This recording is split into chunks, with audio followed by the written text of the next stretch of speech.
You know, with the Baltimore Ravens ranking 30th against the pass and also allowing 106 yards a game, we got to go to this side of the ball during the draft. Let's get it. Let's go. Introducing the Couch Rider Raven Report. Let's go. Ravens, Ravens, Ravens. Couch Rider. Ravens, Ravens, hey, Ravens. We gon' ride out. Ravens, Ravens, Ravens. Couch Rider. Ravens, Ravens, hey, Ravens. We gon' ride out. For some of you Twitter gangsters, this is just a hobby, original sports perspective. You can't stop me. Couch Rider Report, it's reflective. Please respect it. You will get checked, and your knowledge will be tested. I ain't the coldest Raven, but this is my show. Shout out to the Barry White of rap for the beat, though. Hey. Welcome back to the home original sports perspective from our couch to yours. It's your Couch Rider Raven saying, what's up? What's popping? What did y'all think of last night? It was insane. And a lot of people, they probably mad because they wanted to see some offensive highlight showdown, but that's not what it was last night. It was a defensive game out of this world. And I enjoyed every moment of it because it was the good guys winning. It was the former defensive coordinator for the Baltimore Ravens taking his team all the way to the dance and succeeding. Now, it was just a beautiful game of defense. I know a lot of people like to see the air assault. They like to see full on lots of touchdowns, crazy scores, but I enjoyed the sacks. I enjoyed the turnovers. I enjoyed the mistakes. That's what football is really all about. Good weather conditions, but still two teams taking it to the max, and you seeing one come on top who they had right preparation, and they faced a team who also had the easiest schedule in the last decade. So what I'm saying is the past didn't deserve to be there. Let's just be honest. This was a full-on full moon type of year. Pat Mahomes is hurt. Lamar Jackson hurt, out. Joe Burrow hurt, out of the playoffs. I mean, to have all of these superstars out in a snowstorm in the AFC Championship. CJ Stroud, I'm gonna call that one legit. He wasn't what he would need to be. But this was not a team that deserved to be in the Super Bowl. And the Seattle Seahawks let them know that really quickly.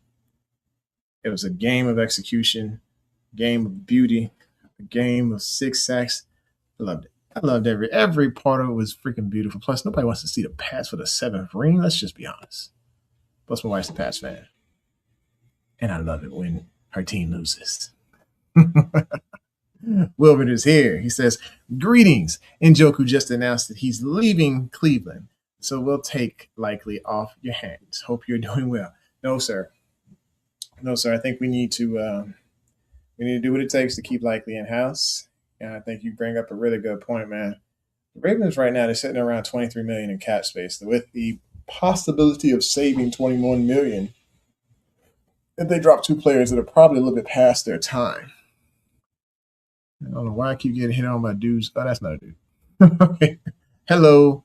Welcome to the channel. Please hit the like button, hit subscribe, and smack the bell. I appreciate you coming through and appreciate the compliment. I try. I'm 43 years old, but I'm married. But I appreciate you being here. And make sure you hit the subscribe button so that we can continue to talk Ravens with you. And maybe you'll have some more comments that'll add to the group here, like Wilbur. Anyway, Wilbur was talking about Isaiah Likely. So when it comes to contracts, I'm pretty sure that Eric DeCosta said, here's a $13 million deal. The first one of y'all to sign this $13 million a year is going to get it. Y'all got to call me. I'm going to just sit here by the phone. And I'm pretty sure Andrews is like, you know what, I'm going to go ahead and I'm going to make that call. He took the deal. Now, Likely's probably going to command more money on the market if he makes it there. I'm pretty sure Lamar wants Likely back. They need to make that happen. This is a playmaker that he's special. He's real special. We don't want to see him with the Chiefs. We don't want to see him with a contender. We dang sure don't want to see them go to the Patriots or the Steelers, because you know those teams are waiting. They're licking their chops, waiting to take what's ours, take our players. Then we got this guy named John Harbaugh, I mind you, he's waiting. He's going to be waiting patiently to sign a lot of guys that he is familiar with. And we don't want them type of problems in our life.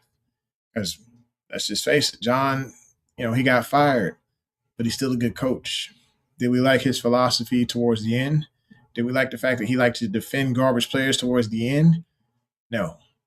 But he was building rosters right alongside Eric DeCosta and turning this team into a winner. It just didn't turn out the way that he wanted this year. And a lot of people wanted his head. They wanted his head. Weber says likely on the Giants would actually be a good fit for that. It would. It'd be Jackson Dart to likely would be a beast combination. Let's call it what it is. Jessica, how's it going? Make sure you hit the like button, hit subscribe, and smack the bell. You get to see plenty of this face through all of my episodes. And I'll bring my boy Cam Rue on. We'll have a good time. Anyway, so we talked about the game.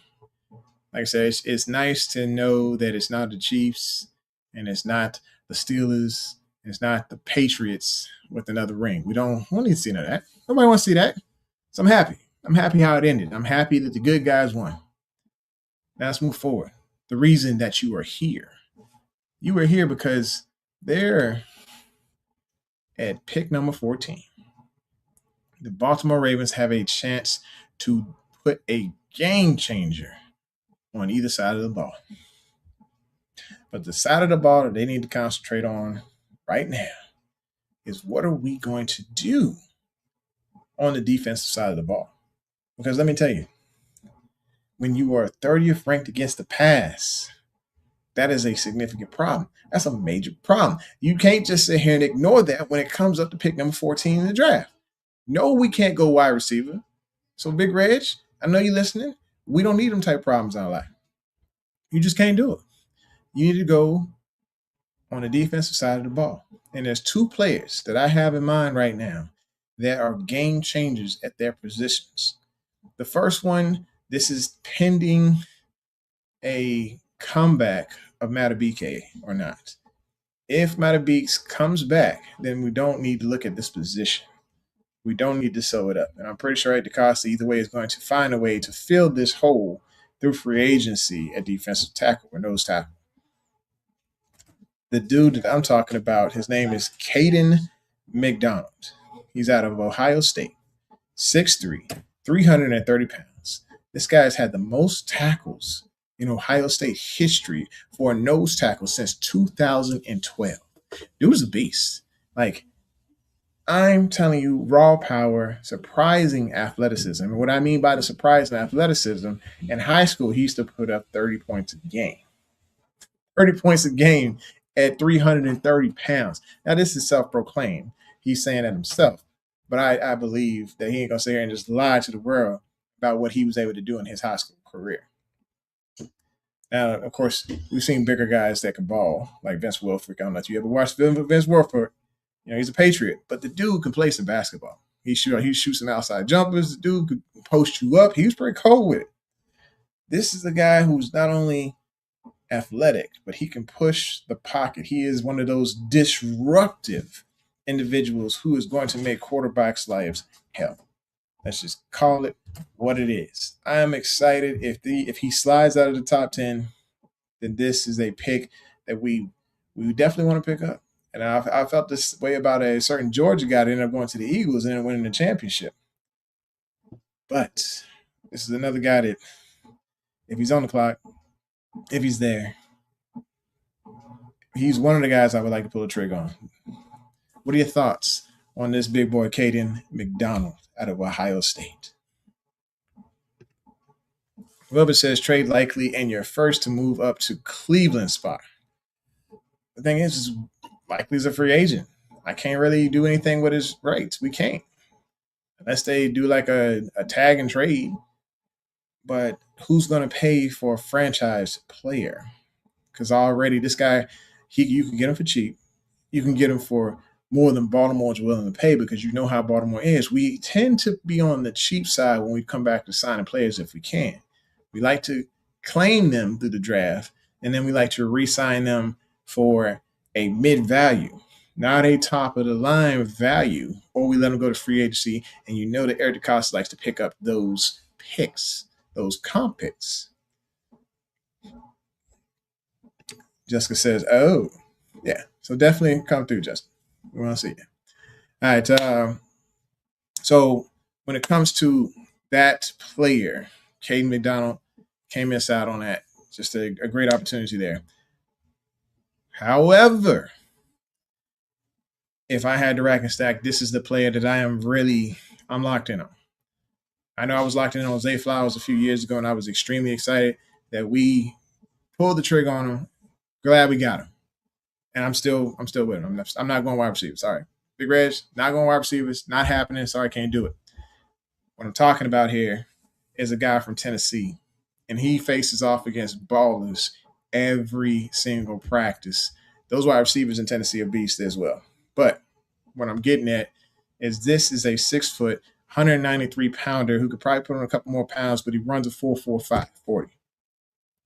When you put on the tape of this guy, it's not just a highlight reel. It's not just a highlight reel. You saw a lockdown ball last night by Christian Gonzalez, right? This guy reminds me of Marcus Peters' swag and Christian Gonzalez game. It's insane how he is on these guys like white on rice with a paper plate in a snowstorm. The coverage that he has, I'm telling you, it's off the charts. Highlight reel, highlight catches, highlight coverage, grown man tackles. He is a baller. This is what you see is what you want as a Raven, what you want to walk on from Marlon Humphrey. I'm going to be honest with you, Brooke. I'm sorry. It's time. It is time. Right now, he is basically going to turn into Carr. I don't know if you remember Carr with the Ravens, but he was a burn victim when it came to those faster wide receivers. The receivers in this league right now, they are insanely fast. They are dominant. And they are a major problem for Marlon Humphreys if they catch him slipping down the field. We cannot have that on the outside. We got Wiggins over there. We need some help on the other side, and we need some help in the slot. So if we went back-to-back first round, second round corners, I would not be mad. I would not be mad. It's not realistic, but I would not be mad to see us load up at the corner position. If we got one maybe in free agency and then someone out of the draft, I'd be okay with that. And don't tell me Stevens, because, look, he may have been a top corner for the Jets, but this was a losing team. A losing team. So, what are your thoughts on it? Whoever says, I would personally go cornerback for Baltimore with their first rounder instead of defensive tackle. Your Humphrey needs to go and play safety. I fully agree. But the safety right now, we're loaded. We're loaded. We get Ardarius Washington back. We get that's stacked. We get Malachi Starks in year 2. That's stacked. Of course, Kyle Hamilton. That's super stacked. And if somehow we can find a way, I don't know if this is going to happen, but Lohi Gilman, he came in, he did decent for the Baltimore Ravens in the secondary, allowing Hamilton to do what Hamilton does, and that's just make plays and move all around. And I know that Coach Mentor has a plan to use Hamilton in a similar fashion. But imagine having a lockdown corner on the outside in Wiggins, having another lockdown corner on the outside in Jermod McCoy, and then having the safeties that we have. It would be beast. It would be a really beast combination. Of course, we still need to get edge pass rushing ability, but I think we'd have to trade up in order to get a premier pass rusher. I'm sorry to say it. It's just you're not going to get the talent that you want at 14 at edge. It's not there right now. But at defensive tackle, it is. Those are game records at defensive tackle. So there it is, folks. I just wanted to give you a short show. I wanted to just say what's up. let you know I'm thinking about you. Wanted to get your thoughts on the Super Bowl. Like I said, it's a lot of broken hearts out there, but it's a lot of good guys celebrating on the win. All right. So your thoughts on Monster Delane, a cornerback out of Virginia Tech and LSU. I think I like Monster. I think I like Monster. He would fit well with this scheme. He would fit well with mentors type defense. I'm all for it. I am definitely all for it. I want to do some more tape, some more study on a lot of different guys, but I'm definitely going to be tuning into the Locked On Draft podcast with Damian Parson. He breaks it down like it hasn't been broken down. Dude got skills. He works with the Bleacher Report. He's got multiple sports jobs to where his life is sports. And he shows up at the draft, does a pretty good show with the Bleacher Report, but I think he's one of our top draft analysts because he's not only breaking it down as soon as the Super Bowl's over, he's been breaking it down since the draft ended last year. That's how in-depth he is with his show. So you can appreciate the skills he's got there. AJ says it better be a lineman or edge. If they aren't available, you need to trade that pick for an edge. I'm with you. I'm with you. I want pass rush. I want a game breaker. I want somebody who is disruptive, as we saw last night, who give left tackles pain. But who's that guy? Who's that guy this draft? Who's that guy in free agency? Is it going to be Max Crosby, or are we actually going to trade for them? Do we have the draft capital and the moxie to go ahead and make a draft trade like that? And I'm not talking about the ones that I see on Twitter. They talk about giving up 2 first-round picks and a player. No, that's not it. That's not it. That's not what you want to do, especially for a guy that's going to be on a short-term contract. No. You want to make the smart moves. You want to make the smart trades that still give this team the ability to rebuild. Yes, I just said the R word. We are there. We are in a rebuild, or I say reload. We'll say a reload phase because we still got Lamar, and hopefully we can get him still re-signed to a new deal where we can add more years to that contract and still have that window open. Wilbur says, I'm telling you, trade up to Cleveland for an edge. Give us the first this year and the first next. What? That is a lot of draft capital, and I know my GM, what are you doing? I was trying to figure out what's going on. Stop. Yeah. Sorry, got some stuff behind stage over here. My man's about to knock my lamp over. I just think it's a little bit expensive, and I know that our guy likes his lottery tickets, as he calls them. I just don't think that is going to happen.